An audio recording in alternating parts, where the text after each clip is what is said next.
आत्याबाई काय झालं? आत्याबाई तुम्ही काय एवढी काळजी करताय? तुम्ही जेवून घ्या बघू, नाहीतर थांबा, माझंही जेवायचं बाकी आहे, आपण एकत्रच बसूया. नाही नको, आत्ता नको.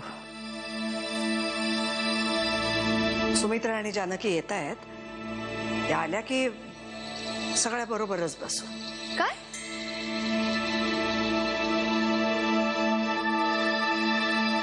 सुमित्रा आणि जानकी एकत्र? आलं लक्षात. जानकी सुमित्राला आणायला गेलीये ना? पण आत्याबाई, जानकीने या प्रकरणात लक्ष घातलं पाहिजे. म्हणजे? नाही म्हणजे ती आता आणायला गेलीये आणि सुमित्रा तिच्या सोबत परत येणार, हे परशु भाऊजींना कितपत आवडेल?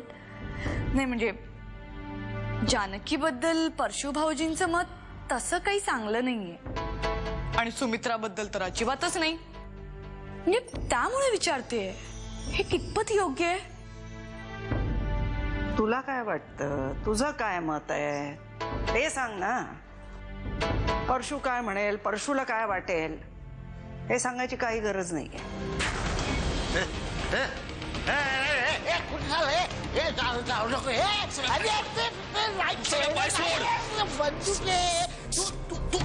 तू जाऊ नकोस. सोड मला, हवे का सोड.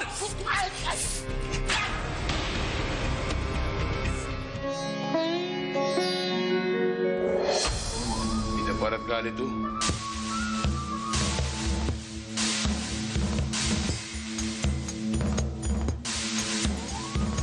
मी घेऊन आलीये तिला. अरे आईला मला म्हणालीच होती, तू आम्हाला सुखी करायचं काय ठेका घेतलास काय ग?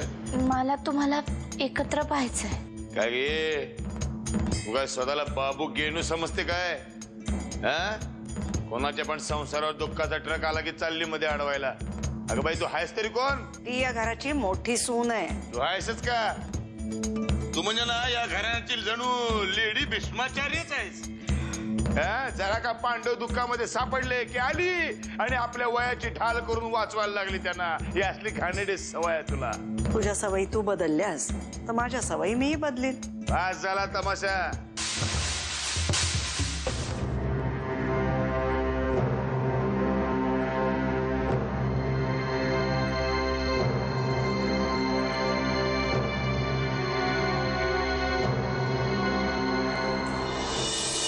तुझी हिम्मत कशी झाली या घराच्या सुनेवर हात उगारायची?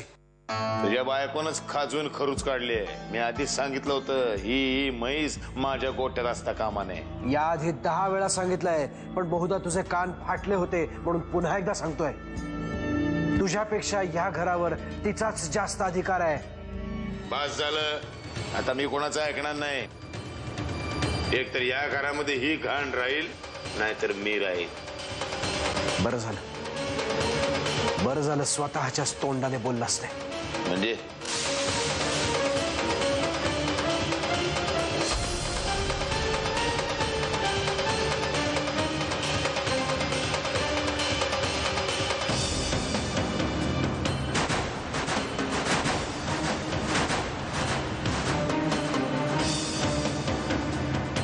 खूप आधीच करायला हवं होतं हे.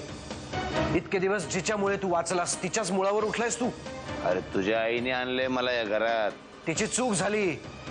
या घाणेरड्या रक्ताला तिने या घरात थारा दिला. पण आता ती चूक परत करणार नाही मी. निघ इथून, निघ.